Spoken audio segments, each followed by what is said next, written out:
যাই হোক, ফাইনালি আমাদের মানবতার ফেরিওয়ালা আফ্রিদি ভাই বিয়ে করে ফেলেছে। উনার জন্য রইল অনেক অনেক শুভ কামনা। ফাইনালি তৈদ আফ্রিদি বিয়ে করেই ফেললো। মানবতার ফেরিওয়ালা যাকে বলা হচ্ছে, এমনকি মানবতার ফেরিওয়ালা বলা হয়েছিল, অনেকেরই আইডল, অনেকেই দেখতেন বিয়ে বিয়ে বিয়ে বিয়ে করে তার মারা জ্বালাই এলে খাইয়া বালাইছে, সে আজকে কিন্তু শেষ মুহূর্ত বা শেষমেশ বিয়ে করেই ফেলল।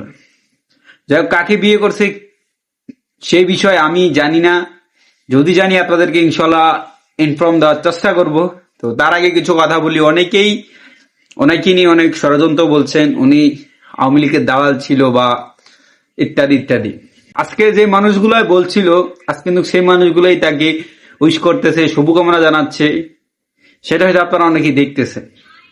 ভিডিওটা আসলে কাউকে হিট করে বানানোর জন্য না, ভিডিওটা শুধু তৈদ আফ্রিদি ভাইয়ের জন্য। He is my idol. তাকে দেখে হচ্ছে আমার ইউটিউব এমনকি ফেসবুক ক্যারিয়ারের যাত্রা শুরু। এখনো সাকসেস হই নাই, ইনশাল্লাহ যেদিন সাকসেস হবো ওই দিন এই বিষয় নিয়ে আরো ভিডিও আপনাদের মাঝে তুলে ধরবো। যাই হোক, এতটুকুই বলতে চাই, ভাইয়ের জন্য রইল অনেক দোয়া ও শুভকামনা। তো অনেকেই এখন বাজে কমেন্ট করবেন, এখন আবার নাকি বউ নিয়ে ব্যবসা শুরু করবে, এতদিন ছিল মা নিয়ে। তো তাদের উদ্দেশ্যে কিছু কথা বলি। ভাই, আসলে মানুষের জীবনে কখন কি ঘটে যায় সেটা একমাত্র আল্লাহই জানে।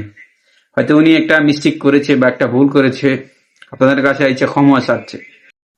আসলে কথায় আছে না, কান টানলে মাথা আসে। আসলে অন্যায় কেউ কোনোভাবেই করা নাই, সুযোগের সদ্ব্যবহার কিন্তু সবাই নিয়েছে, সেটা আফ্রিদিকে বলেন আর অন্য কাউকে বলেন। তো যাই হোক, আফ্রিদি ভাইয়ের এই শুভ দিনের জন্য অনেক অনেক দোয়া ও শুভকামনা রইল। ভালো কাটুক তার দাম্পত্য জীবন।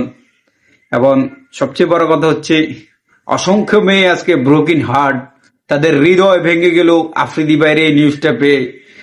মনে হচ্ছে কয়েকজন ইতিমধ্যে সুইসাইড করেছে, এমনকি আত্মহত্যার পরিকল্পনা করতেছে। যাই হোক, তাদের উদ্দেশ্যে বলি, আপনারা শান্ত হন, কুল হন। আমাদের মধ্যে কিছু সিঙ্গেল ফোলাবাইন আছে, আপনাদের জন্য সমস্যা নাই, আপনারা যা ইচ্ছেন আমরা দিব, তারপর আপনারা এই কাজ করেন না। সবাই ভালো থাকবেন, সুস্থ থাকবেন। আর ভিডিওটা সম্পূর্ণ একটু ফানি ভাবে করার চেষ্টা করছিলাম, এই আর কি। সবাই বাজে কমেন্ট করবেন না। এমনিই অনেকে আমাকে বলেন আমি নাকি ডক্টর ইউনূসের দালাল, এখন আবার আফ্রিদির নিয়ে ভিডিও করলে এখন বলবেন আমি আফ্রিদির দালাল। আপনাদের ইচ্ছা।